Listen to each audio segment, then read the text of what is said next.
네, 오늘 봉독한 본문 22절에 보면은 너는 청년의 정욕을 피하라고 이렇게 말씀합니다. 그리고 주를 깨끗한 마음으로 부르는 자들과 함께하라 이렇게 말씀합니다. 그래서 말씀의 제목은 자기를 깨끗하게 하는 청년입니다. 한번 따라 하십시다. 자기를 깨끗하게 하는 청년. 네, 지금 청년들이 이쪽 줄에 집중돼서 앉아 있습니다. 청년들, 중고등부와 청년부 한번 일어나 보세요. 여기 다 일어나 보세요. 다 회중석에 있는 사람들. 자, 우리 저쪽까지 이렇게 있네요. 우리 청년들을 향하여 이렇게 복을 빌어줍니다. 자기를 깨끗하게 해서 크게 쓰임받는 청년이 되세요. 네. 깨끗하게 해서 귀하게 쓰임받는 청년들이 다 되시기 바랍니다. 네, 자리에 앉으세요. 오늘은 우리 교회가 청소년 주일로 지킵니다. 청소년 주일이라고 하는 주일은 총회에도 없습니다. 우리나라에도 국가가 정한 기념일 중에 없습니다. 그래 달력을 아무리 뒤져봐도 청소년 주일은 없습니다. 이거 어디에 있느냐? 대한민국 행전교회에 있습니다. 왜 행전교회만 있느냐? 제가 어느 날 생각을 해봤어요. 어린이 주일도 있고 어버이 주일도 있고 부부 주일도 있는데 왜 청소년 주일만 없냐? 그러니까 우리 교회는 청소년을 귀하게 여긴다는 마음으로 청소년 주일을 정하고 우리가 그날 저들에게 청년이 합당한 삶에 대해서 말씀을 전해주고 그리고 작은 것이라도 가지고 저들을 칭찬하고 격려해서 하나님의 사람들로 세우자 이렇게 해서 당회에서 얘기를 했더니 장로님들이 좋습니다, 우리 그렇게 하십시다 해갖고 그래서 우리 교회에만 청소년 주일이 있습니다. 우리가 청소년 주일로 정하고 칭찬하고 격려하는 청소년이란 세대는 그럼 어떤 세대냐? 우리말 사전에는 청년은 신체적으로나 정신적으로 한창 힘이 넘치는 때에 있는 사람 그랬는데 신체적으로는 한창 힘이 넘치는 때 맞지만 정신적으로까지 집어넣는 것은 조금 사전에서는 좀 정확한 답은 아닌 듯 싶다 하는 생각이 듭니다.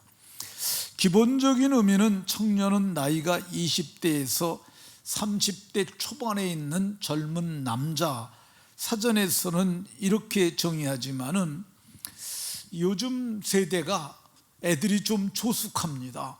그래서 10대 소년들도 청년에 넣어도 청년의 범주에 넣어도 괜찮다는 생각이 듭니다.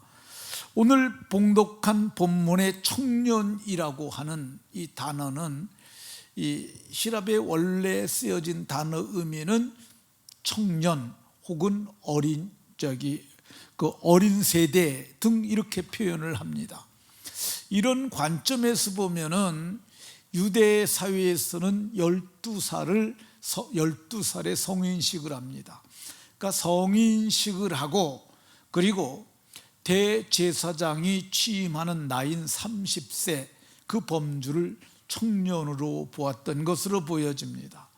근데 우리나라 지금 현재 세대에서는 중등부, 고등부, 청년부 그리고 결혼을 하지 아니한 세대, 그러니까 40세 이하의 청년까지를 다 포함하면 좋을 듯 싶습니다. 이 청년의 때는 누구에게나 다 청년의 때가 있습니다. 부자의 자녀나 가난한 자의 자녀나 다 동등하게 청년의 때가 주어집니다. 높은 자의 자녀나 낮은 자의 자녀나 모두가 청년의 때는 동일한 시간으로 주어집니다. 귀한 자의 자녀나 천한 자의 자녀나 청년의 때는 모두에게 공평하게 주어지는 시간입니다. 여기에 계신 분들은 청년의 때를 지나 중년이신 분도 있고 중년의 때를 지나 노년이신 분들도 계십니다. 이제 청년의 때를 맞은 젊은이들도 이 자리에 함께 했습니다. 이 청년의 때는 좋은 때라고 생각이 됩니다. 이 청년의 좋은 때를 예찬한 민태원이라고 하는 사람이 있습니다. 이 사람이 수필로 청년의 때를 노래했는데 너무 감동적인 부분이 많습니다. 이게 학교 교과서에도 나오는 내용인데요, 다 읽으려면 시간이 많이 걸리니까 간단하게 첫 부분과 끝 부분만 제가 읽도록 하겠습니다. 청춘, 이는 듣기만 하여도 가슴이 설레는 말이다. 청춘, 너의 두 손을 가슴에 대고 물방아 같은 심장의 고동소리를 들어보라. 청춘의 피는 끓는다. 끓는 피에 뛰노는 심장은 고손의 기관과 같이 힘있다. 이것이다. 인류의 역사를 꾸며 내려온 동력은 바로 이것이다. 이성은 투명하되 얼음과 같으며 지혜는 날카로우나 갑 속에 든 칼이다. 청춘의 끓는 피가 아니더면 인간은 얼마나 쓸쓸하랴. 중략하고요. 보라 청춘을, 그들이 몸이 얼마나 튼튼하며 그들의 피부가 얼마나 생상하며 그들의 눈에는 무엇이 타오르고 있는가. 우리 눈이 그것을 보는 때에 우리의 귀는 생의 찬미를 듣는다. 그것은 웅대한 관현악이며 미묘한 교양악이다. 뼈끝에 스며들어가는 연락의 소리이더라. 이것이 피어나기 전인 유소년에게 구하지 못할 바이며 시들어가는 노년에게서 구하지 못할 바이며 오직 청춘에게만 구할 수 있는 것이다. 청춘은 인생의 황금 시대이다. 우리는 이 황금 시대의 가치를 충분히 발휘하기 위하여 이 황금 시대를 영원히 붙잡아 두기 위하여 심차게 노래하며 심차게 약동하자. 청년들 좀 감동이 됩니까? 네. 청년들은 지금 인생의 황금기를 맞고 있습니다. 황금기라고 그래도 잘 이해가 안 돼요. 그런데 나이가 한 70이 되면은 야, 그때가 인생의 황금기였구나, 그렇게 이해할 수 있습니다.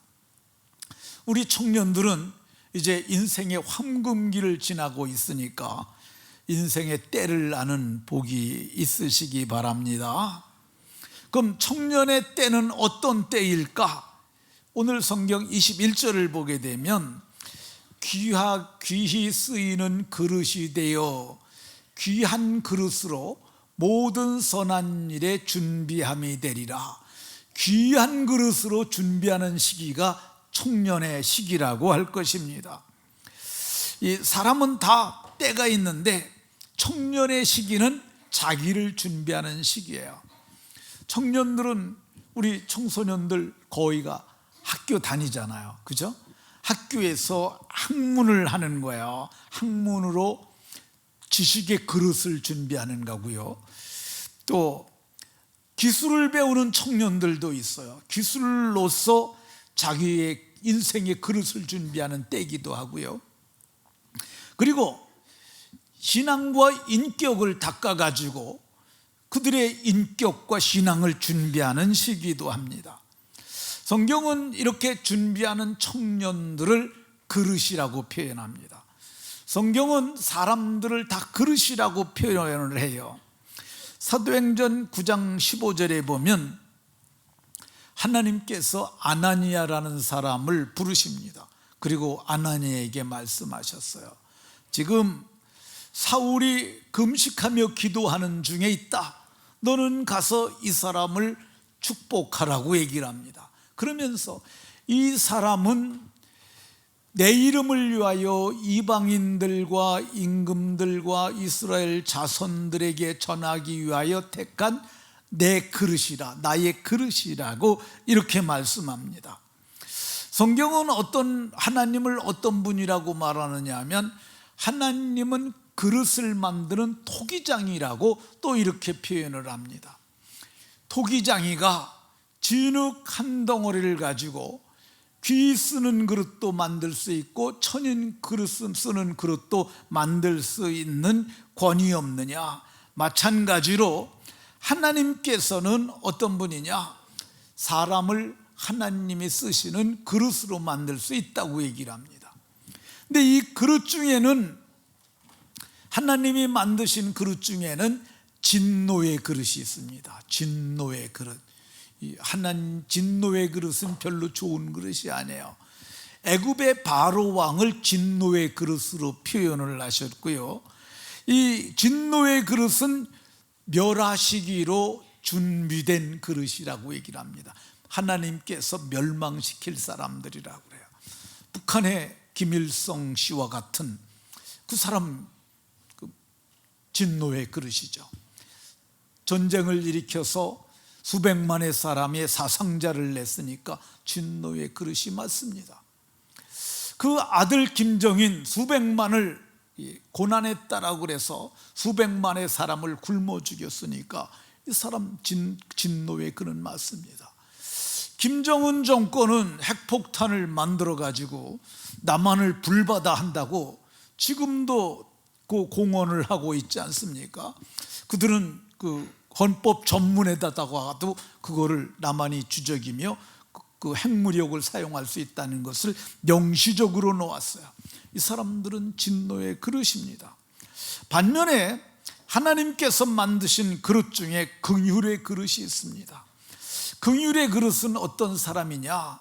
하나님이 불쌍히 여기시며 기뻐하시며 귀히 여기고 마침내 쓰는 그릇들이에요.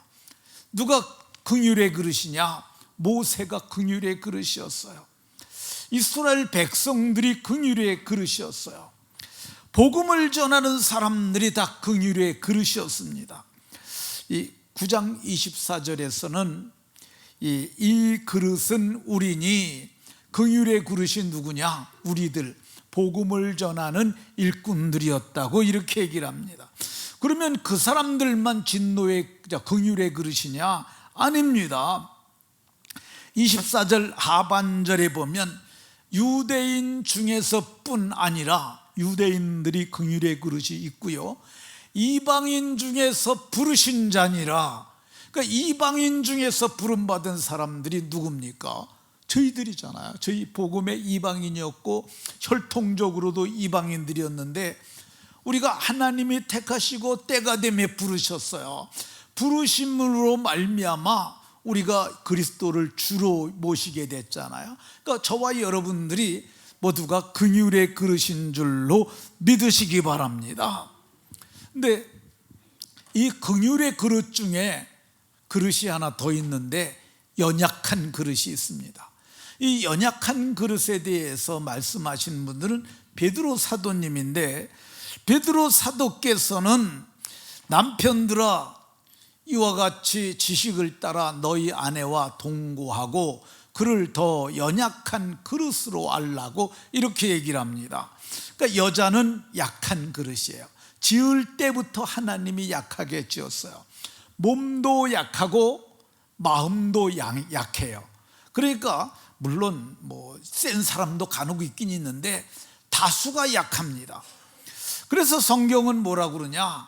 아내와 동거는 같이 사는 거야. 아내와 동거를 하는데 지식을 따라 아내와 동거하라고 얘기를 합니다. 그러니까 아내가 어떤 존재인지 인식 자체가 없게 되면 아내를 막대할 수가 있어요.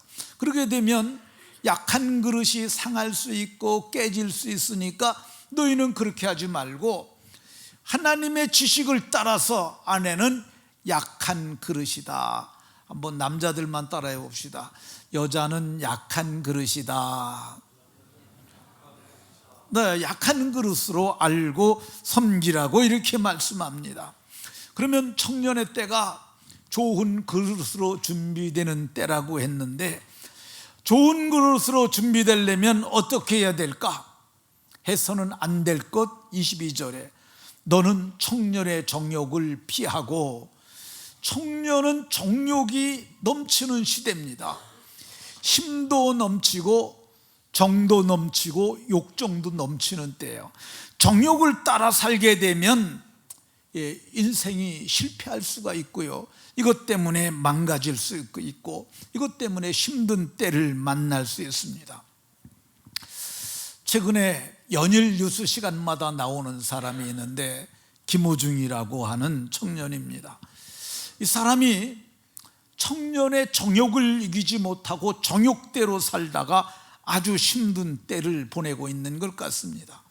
그가 한때는 하나님의 은혜를 깨닫고 하나님의 은혜를 따라 살려고 노력했던 때가 있었습니다. 그가 미스터 트롯에서 인기 절정의 가수로 세워지고 나서 자기가 받은 은혜가 하나님이 자기를 그렇게 세웠다고 생각했던 것 같아요. 그래서 그가 복음성가도 여러 개를 노래를 불렀어요. 그리고 그가 간증하는 데도 나가서 간증도 하고 그랬어요. 근데 많은 사람들, 그 기획사들이죠, 쟤를 잘 데려다가 우리 편에 데려다가 잘하면 우리가 큰 돈을 벌겠다고 생각하는 기획사들이 그를 끌어들였습니다. 근데 기획사는 뭐예요? 장사꾼들이에요. 걔를 이용해서 돈 버는 거죠. 그래서 그 기획사가 그 김호중이를 원하는 대로 다 해줬던 것 같아요. 술도 먹게 해주고 각양 자기가 원하는 거 다 하도록 했던 것 같습니다.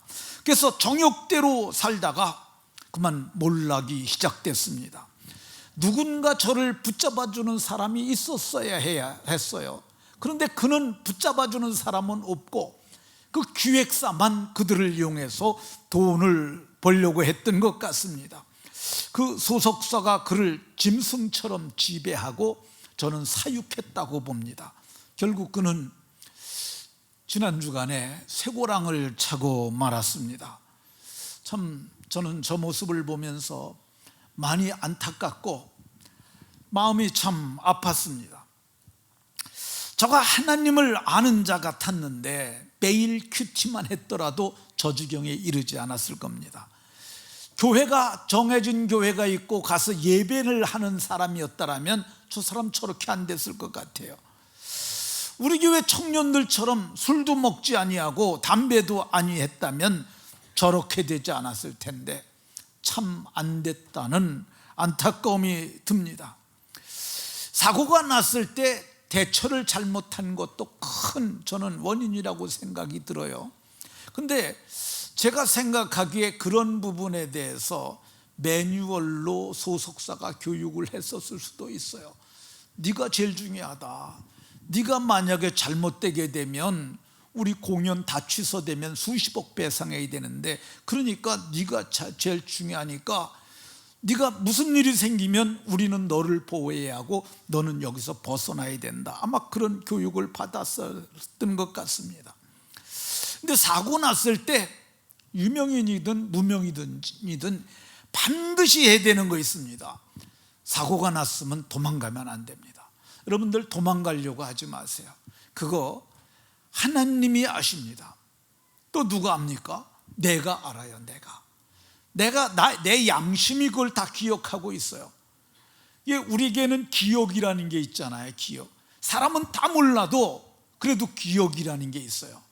어렸을 때의 기억이 심리학에서는 그걸 하의식이라고 그러는데, 의식의 밑바닥에 있다가 어느 때 탁 튀어나옵니다. 그게 기억이 되고 있는 거야. 그러니까 컴퓨터 하드에 저장이 되듯이. 근데 이게 어디까지 가느냐? 육체는 땅에 들어가지만은 기억은 하나님 앞에까지 가게 됩니다. 하나님 앞에서 그걸 감출 수가 없어요. 불꽃 같은 눈을 가지신 그 하나님 앞에서 우리 영상이 요즘 조그만 칩에도 큰 영화가 한 편씩 기록되잖아요. 근데 우리의 기억이라는 그 기억 매체 속에 일생이 다 기억되어 있는 거야. 하나님 앞에서 딱 재생하게 되면 꼼짝도 못하고 우리가 벌을 받게 됩니다. 그러면 도망가지 말고 우리가 어떻게 해야 되느냐? 김호중의 경우 도망가지 말고 차에서 내렸어야죠.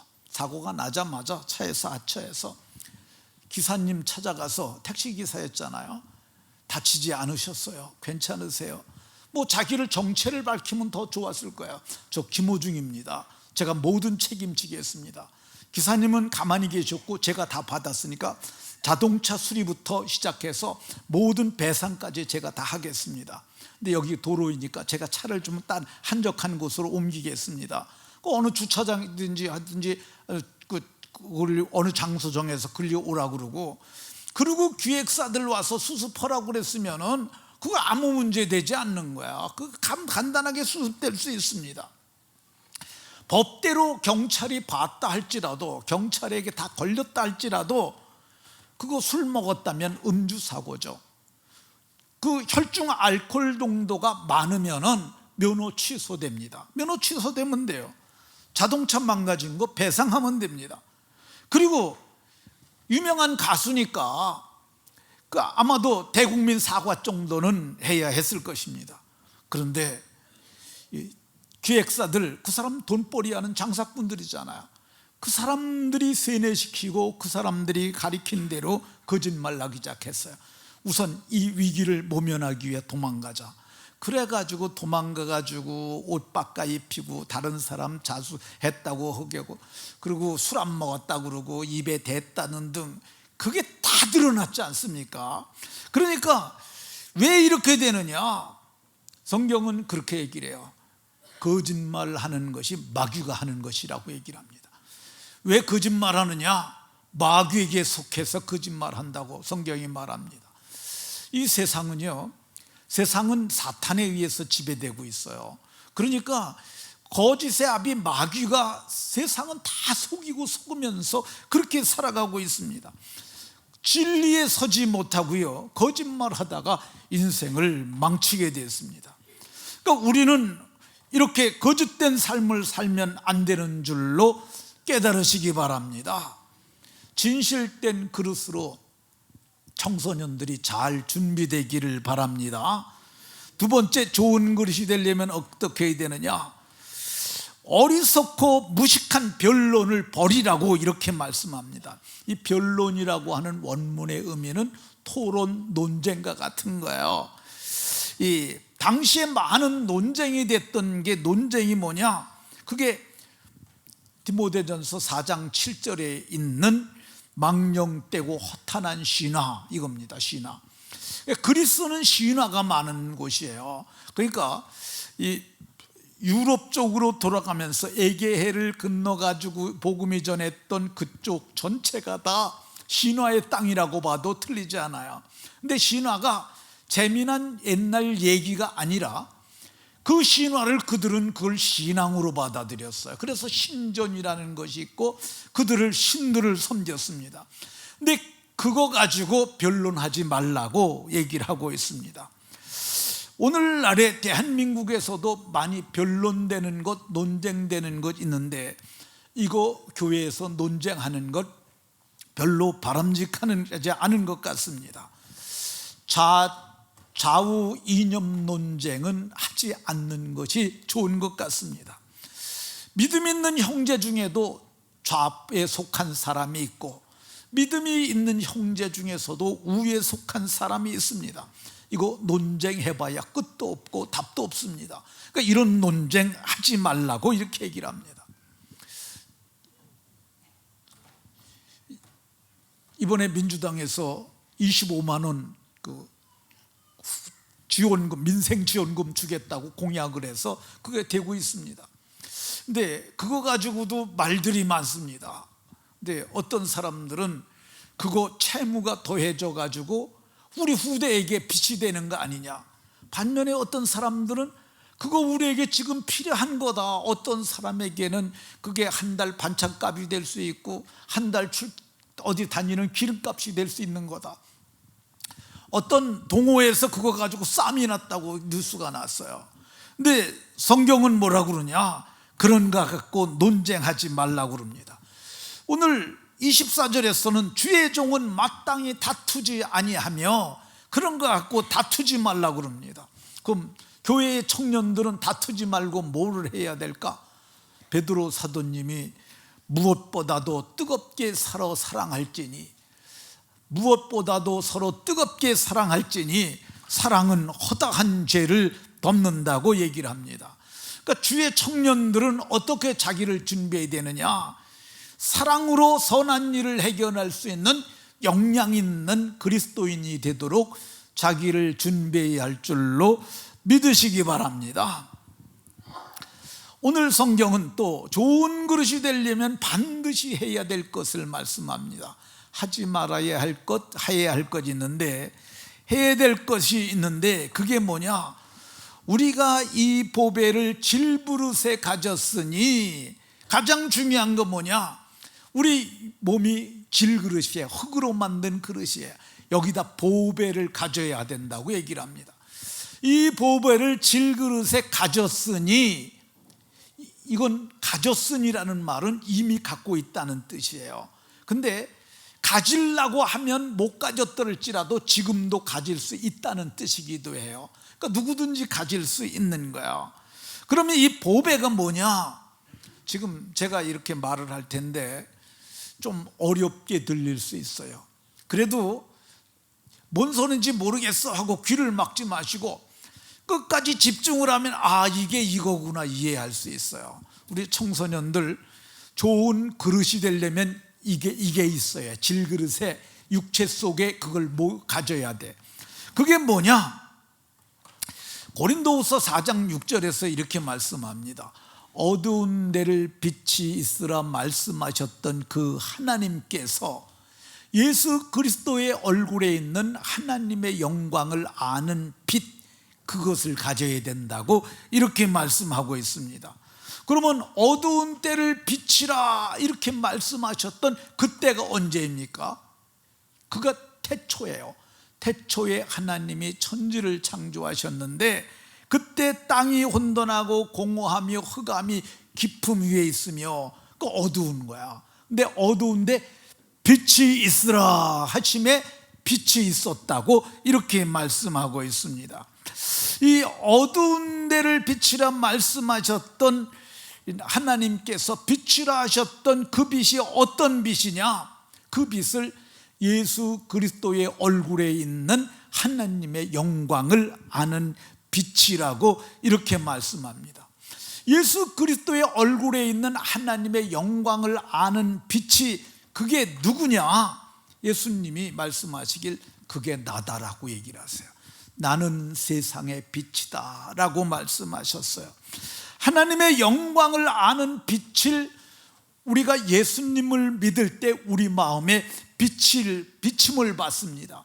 그 빛이 비춰주는 순간 생명의 빛을 우리가 얻게 됩니다. 생명의 빛을 누가 얻게 된다고요? 우리가 얻게 됩니다. 그래서 생명의 빛을 받은 사람들에게 예수님께서 말씀하셨어요. 제자들을 향하여 너희는 세상의 빛이라 이렇게 말씀합니다. 이 말을 잘 봐야 합니다. 이 너희는 세상의 빛이 될 거라 이런 말을 하는 게 아니에요. 오늘날 많은 목사님들이나 교회에서도 우리는 빛이 되어야 한다고 말씀합니다. 그 틀린 말입니다. 우리는 빛이 되려고 노력해서 되는 게 아니에요. 우리는 하나님의 영광을 아는 빛을 우리 마음에 비침을 받음으로 우리는 이미 빛이 되는 거예요. 그리스도께서 영광의 빛이신 빛의 본체신데 그 본체께서 우리에게 빛을 비춰주셨어요. 그 빛이 비춰짐으로 말미암아 우리는 이미 빛이 된 거예요. 그래서 예수님이 너희는 빛이 될 거라고 그러지 않으시고 너희는 이미 세상의 빛이라고 말씀하셨어요. 그러니까 여러분들이 세상의 빛이 된 줄로 믿으시기 바랍니다. 그러면 이 질그릇에 빛을 가지려면 어떻게 해야 되느냐? 그것은 우리가 마음의 문을 여는 거예요. 마음을 열고 예수님 내 마음 속에 들어오세요. 예수님을 영접하는 그 순간 그 이름을 믿는 자들에게는 영광의 빛 대신 그리스도께서 우리 안에 거하게 되는 줄로 믿으시기 바랍니다. 이게 진짜 그리스도인이고 육체 속에 질그릇 속에 보화를 가진 사람들인데, 이거를 리얼 크리스찬, 진짜 그리스도인이 되는 줄로 믿으시기 바랍니다. 질그릇의 보배를 가진 자들이 좋은 그릇이 되려면 어떻게 되느냐? 깨끗한 마음으로 주를 부르는 자들과 함께 해야 합니다. 자, 보세요. 주를 깨끗한 마음으로 부르는 자들, 그들과 함께 하라고 얘기를 하고 있습니다. 주님을 깨끗한 마음으로 부르는 자들이 어디에 있을까요? 백화점 가면 있을까요? 백화점이 없습니다. 대학교 가면 있을까요? 거기 없어요. 어디 가면 있을까요? 교회 가면 있습니다. 주를 깨끗한 마음으로 부르는 청년들, 청년부 모임에 가면 있습니다. 그러니까 청년부 모임을 귀하게 여겨야 해요. 주를 깨끗한 마음으로 부르는 자들 어디 있어요? 중고등부 모임 여기 있잖아요. 여기에 있는 거예요. 주를 깨끗한 마음으로 부르는 모임이 어디에 있어요? 장년부 목장 모임에 있습니다. 거기 모임은 우리 다 같이 주님 이름 부르고 기도하자고 그러잖아요. 그러니까 목장 모임 해라 그러는데도 안 하는 목장들이 있는데, 목장 모임들 다 열심히 하시기 바랍니다. 자, 그러면 청년의 때 자신을 준비한 자들이 쓰임 받으려면 어떻게 해야 될까? 오늘 20절에는 큰 집에는 이렇게 얘기를 합니다. 큰 집에는 금그릇, 은그릇, 질그릇, 또 나무그릇 또 그릇이 있다고 말씀하세요. 근데 큰 집이 어디예요? 큰 집이 하나님의 나라가 큰 집입니다. 하나님 나라의 분소가 이게 교회예요. 그러니까 우리에게 있는 큰 집은 우리 행전교회가 우리 집입니다. 김호중 씨가 교회를 떠나지 않았더라면 저는 그런 일 일어나지 않았으리라고 봐요. 제가 생각하건대 이제 그가 은혜를 입고 교회를 다녔겠죠. 근데 소속사들이 그러는 거야. 교회 가면 안 된다고. 당신 유명인인데 그런데 다니면 안 된다고. 그러면서 못 가게 했을 수도 있고 등등 이유로 해서 제가 보기에 그가 어느 교회 다닌다는 얘기를 하나도 나와 있는 게 없어요. 교회 안 다닌 거죠. 소속사에 끌려다니는 거예요. 교회를 떠나면 안 됩니다. 그러니까 요즘에 미등록 교인들이 많다고 그래요. 우리 교회는 거의 등록하신 분들인데 교회 쇼핑을 하듯이 이 교회 한 번 나가고 저 교회 한 번 나가고 그리고 인터넷으로 예배한다고 그러고 그러는 사람들 많이 있습니다. 그는 한시적으로 코로나 때 했던 거죠. 할 수 있으면 다 교회에 모여야 됩니다. 이 교회를 떠나가 돌아다니는 방황하는 사람들 많다고 그러는데 그러면 안 됩니다. 교회에 족을 두어야 합니다. 저는 이번에 김호중 씨가 감옥에 수감된 것 저는 기회라고 생각이 듭니다. 전문가들의 얘기하면은 한 3년 정도 형을 받을 것으로 보인다 이렇게 얘기들 해요. 참 개인적으로는 안타깝고 아쉬운 시간이죠. 근데 3년이지만 집행유예 그런 거 하고 그러면은 아마 한 1년이나 얼마 만에 나오겠죠. 근데 감옥에 있는 동안이 저는 기회라고 생각이 들어요. 하나님께서 저를 징치하신 것이라고 저는 봅니다. 그가 진짜 하나님의 아들이라면은 그렇게 살면 안 되기 때문에 하나님께서 징계가 없으면 사생아, 애비 없는 자식이라고 그러잖아요. 하나님을 그가 아버지라고 불렀다면은 간증도 하고 다니면서 그랬는데 그게 그래도 아니겠어요. 그렇겠지. 그러니까 하나님께서 저를 감옥에 들어가서 있게 하신 거죠. 감옥에 가면 뭐 하겠어요? 감옥에서 뭐 할 것 같아요? 할 일 없습니다. 할 수 있는 게 있는데 감옥에서 생각하는 거야. 참 감옥에서 할 수 있는 거 있는데 그거 회개할 수 있는 거야. 하나님 잘못했어요. 내가 다시는 안 그럴게요. 감옥에 있는 동안이 회개할 기회고 하나님께로 돌아갈 기회라고, 하나님께서 기회를 주신 것이라고 생각이 듭니다. 분주하고 복잡한 일상 떠나가지고 하나님과 대면할 수 있는 시간을 가진 거죠. 근데 이번에 회개하고 나와가지고 교회로 못 돌아가면은 그가 또다시 기회를 얻을 수 있어요. 인기 얻을 수 있고 이렇게 살 수 있어요. 그러나 그렇게 대단했던 인물들이 마지막에 말년은 비참하게 끝나는 사람들이 많아요. 그러니까 그렇게 살면 안 되고 그리스도인으로 사는 은혜가 있으면 좋겠다는 생각이 듭니다. 청년의 때 자신을 준비한 자들이 쓰임받는 그릇이 되려면 어떻게 해야 되느냐? 자기를 깨끗하게 하면 귀히 쓰는 그릇이 돼요. 자기를 깨끗하게 하는 거예요.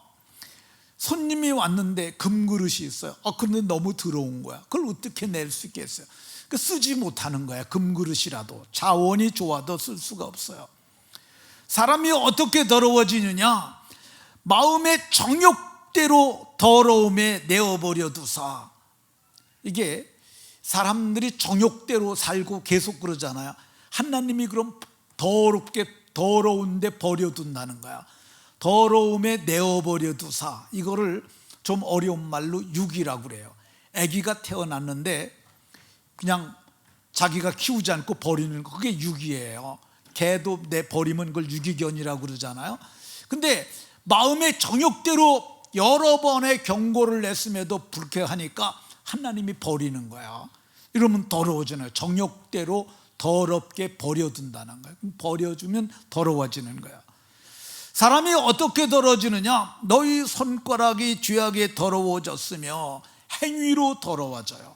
그러니까 특별히 음행은 다른 죄와 다릅니다. 성경에 보면 고린도전서에 다른 죄는 다 몸 밖에 있거니와 음행은 자기 몸에다 죄를 짓는 것이라고 얘기를 해요. 그러니까 어두워져가는 지금 마지막 세대의 음행이 참 심합니다. 이런 죄 보면 더러워지는 거예요. 어떻게 더러워지느냐? 더러운 귀신이 들리면은, 귀신은 더러운 존재예요. 귀신이 우리 속에 들어옵니다. 근데 어떻게 들어오느냐? 더러운 짓 하면 더러운 귀신이 들어오는 거야. 귀신이 들어오면 이 귀신이 더러운 사람 속에 역사를 하게 됩니다. 시간이 좀 지나서 그냥 지나가겠습니다. 그러면 더러운 사람이 어떻게 깨끗해질 수 있을까? 깨끗해지는 방편이 죄를 자백하면, 자백은 뭐냐면은 내가 말을 하는 거야. 하나님, 다 이런 죄를 졌어요. 김호중 입장이라면은 하나님, 제가 하나님을 떠났습니다. 내가 술 먹고요, 방탕했고요, 거짓말했고요, 그 다 하나님 앞에 쏟아내는 거예요. 죄를 자백하면은요, 우리 눈에는 보이지 않지만 더러운 것들이 다 나오는 거예요. 그러면 자백하면 하나님께서 우리의 죄를 사하시며 불의에서 깨끗하게, 모든 불의에서 깨끗해지는 거예요. 이 깨끗하면은 귀신이 있을 수가 없어요. 귀신은 더러운 데 있어야 되는데 깨끗해지면 귀신이 떠나는 거예요. 귀신이 떠나면 병도 낫고 마음도 깨끗해지고 생각도 깨끗하게 되는 것입니다. 청년의 때를 준비하는 자들이 쓰임 받으려면 어떻게 해야 되느냐? 거룩해져야 돼요. 거룩해져요. 거룩은 원래 제물에 쓰는 용어입니다. 제물은 따로 놓는 거죠. 제물이 있어요. 근데 이거를 그냥 일반 송아지가 5마리가 있는데 이걸 그냥 같이 있을 때는 그냥 송아지 물이에요. 근데 이거 한 마리를 빼서 제물로 놔요. 이게 거룩하게 하는 거야. 구별시키는 거죠. 근데 성경은 거룩하고 구별이 되게 되면은 하나님이 쓰시는 거예요. 하나님께 드려지는 거죠.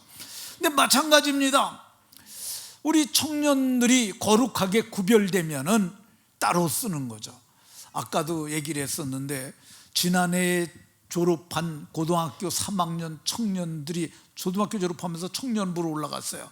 근데 이 청년들이 거룩하게 자기들을 구별해서 구별된 삶을 사니까 미소 청년은 어느 부서에서 일하고 있어요 지금?